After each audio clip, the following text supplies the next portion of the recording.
এই বছর শীতে ফুলকপির এই রেসিপিটা একবারও বানিয়েছো কি? যদি না বানিয়ে থাকো তাহলে একবার শীত চলে যাওয়ার আগে একবার হলেও বানিয়ে নাও। আজ আমি বানাচ্ছি ফুলকপি সর্ষে বাটা দিয়ে চচ্চড়ি। তো হ্যালো বন্ধুরা, কেমন আছো সবাই? আশা করি ভালো আছো। তামসিক রান্না ইউটিউব চ্যানেলে সবাইকে স্বাগত জানিয়ে আজকের রেসিপি শুরু করছি। আজ বানাবো ফুলকপি সর্ষে বাটা দিয়ে চচ্চড়ি। একদম ঘরোয়া পদ্ধতিতে ঘরে কিছু মশলা দিয়েই তৈরি করব। তো পুরো ভিডিওটা দেখার অনুরোধ রইল। আশা করি তোমাদের খুবই ভালো লাগবে। আমি এখানে একটা টাটকা ফুলকপি নিয়ে এসেছি, জমিতে হয়েছে। তো এই ফুলকপিটা প্রথমে বড় বড় করে কেটে নেব।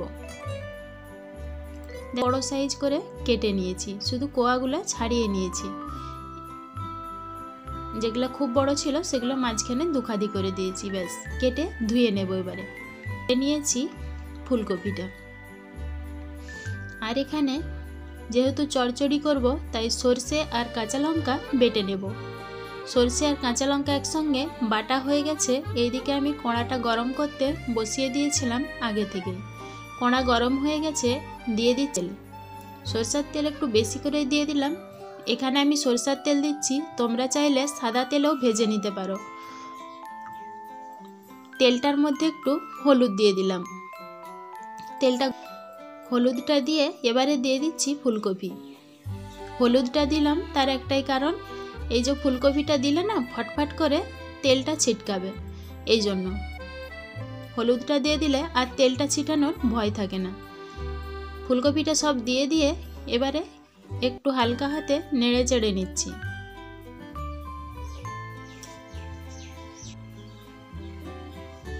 একটু সামান্য নেড়ে চেড়ে নিয়েছি। এবারে দিয়ে দিচ্ছি লবণ। এই রান্নাটা হতে খুব বেশি সময় লাগে না, আর খেতেও দুর্দান্ত স্বাদ হয়। এটা এই শীতের ফুলকপি হলেই বেশি ভালো লাগে। একটু নাড়াচাড়া করে তাড়াতাড়ি শীতের ফুলকপিটা সেদ্ধ তাড়াতাড়ি হয়। এখন দিয়ে দিচ্ছি ঢাকা। লবণটা দিয়ে নেড়ে চেড়ে ঢাকা দিয়ে দিয়েছিলাম। ঢাকা দিয়ে এখন ঢাকনাটা খুলে দিয়েছি। কতটা পিঠা আর একটু জল বেরিয়েছে, আর ঢাকা দেব না। এইভাবে নেড়ে চেড়ে ফুলকপিটাকে ভালো করে দেব।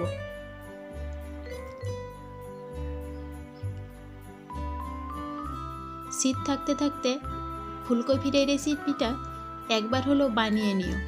খেতে দুর্দান্ত, ভাত, রুটি, পরোটা, লুচি আর খিচুড়ির সাথেও অসাধারণ লাগে।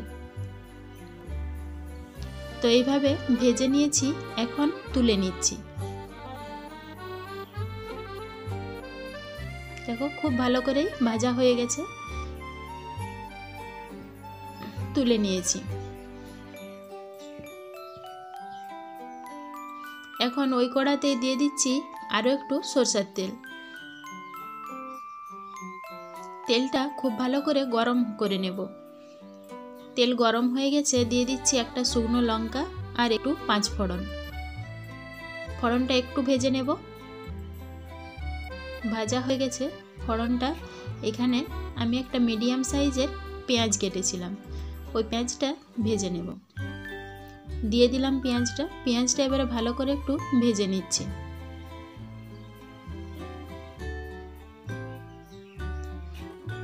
এখানে সর্ষে বাটাটার মধ্যে আমি একটু হলুদ গুঁড়ো আর একটু লঙ্কার গুঁড়ো দিয়ে দিচ্ছি। এখানে আমি একটু ঝাল ঝাল করব। চচ্চড়ি মানেই একটু ঝাল লাগলে, একটু ঝাল ঝাল বেশি ভালো লাগবে, এজন্য বেশ কিছুটা লঙ্কার গুঁড়ো দিয়ে দিয়েছি। পেঁয়াজটা ভেজে নিয়ে দিয়ে দিলাম সর্ষে বাটা আর ওই মশলা দিয়ে একটু ভালো করে তেলের সাথে মিশিয়ে নিচ্ছি। তেলের সাথে খুব ভালো করে মিশিয়ে নিয়ে বাটিটা ধুয়ে একটু জল দিয়ে দিচ্ছি।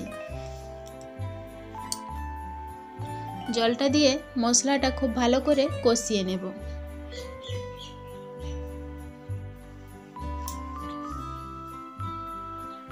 দেখো মশলাটা খুব ভালো করে কষানো হয়ে গেছে, আর একটু সামান্য কষাতে হবে।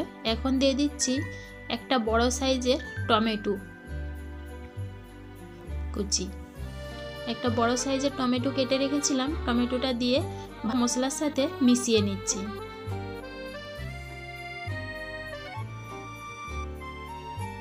খুব ভালোভাবে মিশিয়ে গেছে আর মশলাটাও খুব সুন্দরভাবে কষানো হয়ে গেছে। আমি এখানে পরিমাণ মতো লবণটা দিয়ে দিলাম। মশলাটা খুব ভালোভাবে কষানো হয়ে গেছে। টমেটোটা এইভাবেই গোটা গোটাই একটু রেখে দেব, মশলার সাথে মিশাবো না। আর দেখো মশলা থেকে তেল ছেড়ে গেছে খুব ভালোভাবে, মশলা থেকে তেল ছেড়ে গেছে, মশলা কষানো হয়ে গেছে। দিয়ে দিলাম ফুলকপি ভাজা, ভেজে রাখা ফুলকপি দিয়ে এবারে ভালো করে মশাচ্ছি। খুব ভালোভাবে মিশিয়ে নিচ্ছি আর কষাও হয়ে যাবে একটু। এইভাবে একটু কষিয়ে নিচ্ছি। এখন দিয়ে দিচ্ছি জল, খুব বেশি জল দেব না, এটা শুকনো শুকনো চচ্চড়ি বানাবো, এজন্য এই জলটাই দিলাম, এতে কপিটা সেদ্ধ হয়ে যাবে।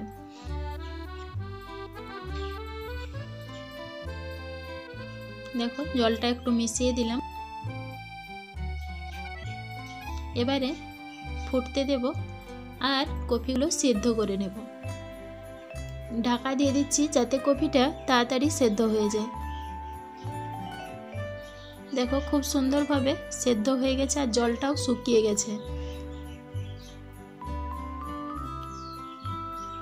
জলটা শুকিয়ে গেছে আর একটু মাখো মাখো হয়ে যাবে। যখন দেখব ওই কড়াই একটু একটু লেগে লেগে আসছে, সেই তখন নামিয়ে নেব। সেই জন্য আর একটু ভালো করে নেড়ে চেড়ে নিচ্ছি। দেখো কড়াই লেগে লেগে গেছে, এই সময় আমার গ্যাসটা অফ করে দিয়েছি। এখন উপর থেকে দিয়ে দিচ্ছি ধনেপাতা কুচি।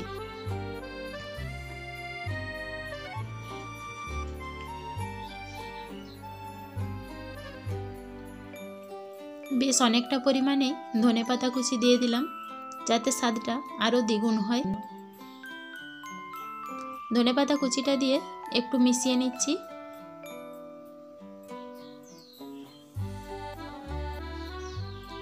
মিশিয়ে নিয়ে এখন নামিয়ে নেব।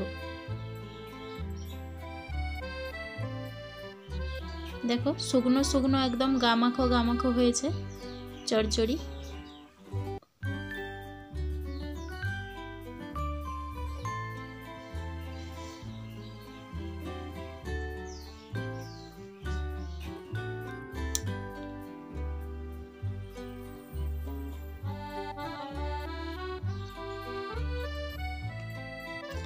নামিয়ে নিয়েছি।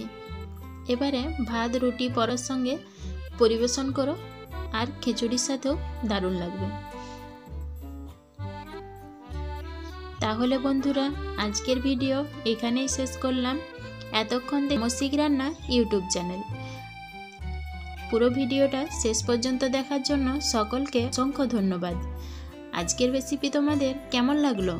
যদি ভালো লেগে থাকে লাইক কমেন্ট শেয়ার করতে ভুলো না কিন্তু। এই রকম আরও ভিডিও পেতে চ্যানেলটাকে অবশ্যই সাবস্ক্রাইব করে রেখো। দেখা হবে আবার একটা ভিডিওয়। ততক্ষণ সকলে ভালো থেকো, সুস্থ থেকো।